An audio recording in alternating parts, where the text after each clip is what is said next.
নারায়ণগঞ্জে আসার মেন কারণ হলো নারায়ণগঞ্জ জেলা জজশিপ সারা বাংলাদেশে বিভিন্ন জজশিপে ইতিমধ্যে আমরা মত বিনিময় করেছি।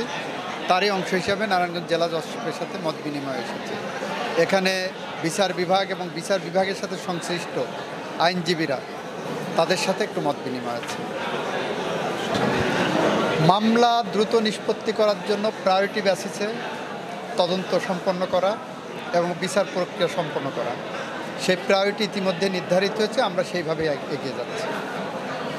টঙ্গী হত্যাকাণ্ড নিশ্চিতভাবেই খুব সেন্সিটিভ একটা মামলা।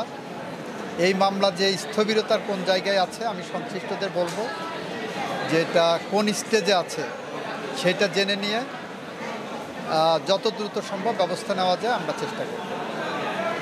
আমরা ইতিমধ্যেই দেখেছেন সেন্সিটিভ মামলার মধ্যে আবরার ফাহাদ হত্যা মামলা টপ প্রায়োরিটি দিয়ে করেছি।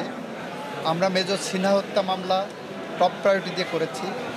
টঙ্গী হত্যা মামলাও এ ধরনের জাতীয় গুরুত্বপূর্ণ একটি মামলার অংশ। আমরা চিন্তা করব যে কীভাবে এটাকে ত্বরান্বিত করা যায়। আমরা যথাযথভাবে এই বিষয়গুলো তদন্ত করছি এবং যথাযথভাবে এটা ব্যবস্থা নেওয়া হবে বলে আমরা জাতিকে আশ্বস্ত করছি।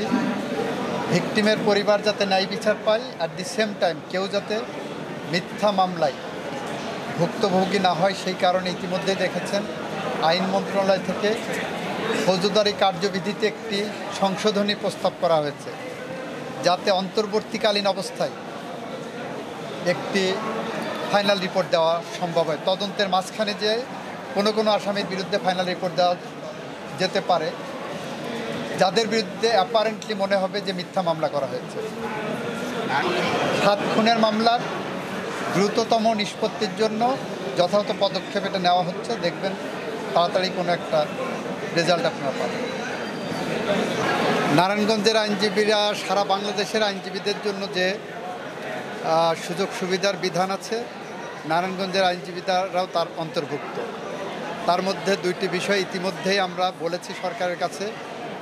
সারা বাংলাদেশের আইনজীবীদের চলমান প্রশিক্ষণ কর্মসূচি যথাযথভাবে যাতে হয়, সেই কারণে কক্সবাজারে আমরা একটি আইনজীবীদের জন্য ট্রেনিং ইনস্টিটিউট করার জন্য চিন্তা করছি।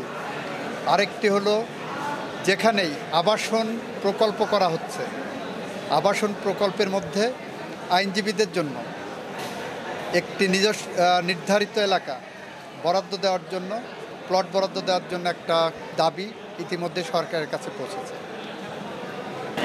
হ্যাঁ, এটা 4 কিলোমিটার দূরে। এটা আমাদের আইনজীবীদের কনসার্ন আছে, এটা বিচার বিভাগের কনসার্ন আছে, সংশ্লিষ্টদের সবারই এটা বিবেচনার বিষয় আছে যে একটা ভবন যেহেতু নির্মিত হয়েছে, এইটার বিষয়ে কি সমাধানে আসতে পারা যায় সেটা সংশ্লিষ্ট মহলে আলোচনা হচ্ছে। আমরা যৌক্তিক সিদ্ধান্তে পৌঁছাবো বলে আশা করি।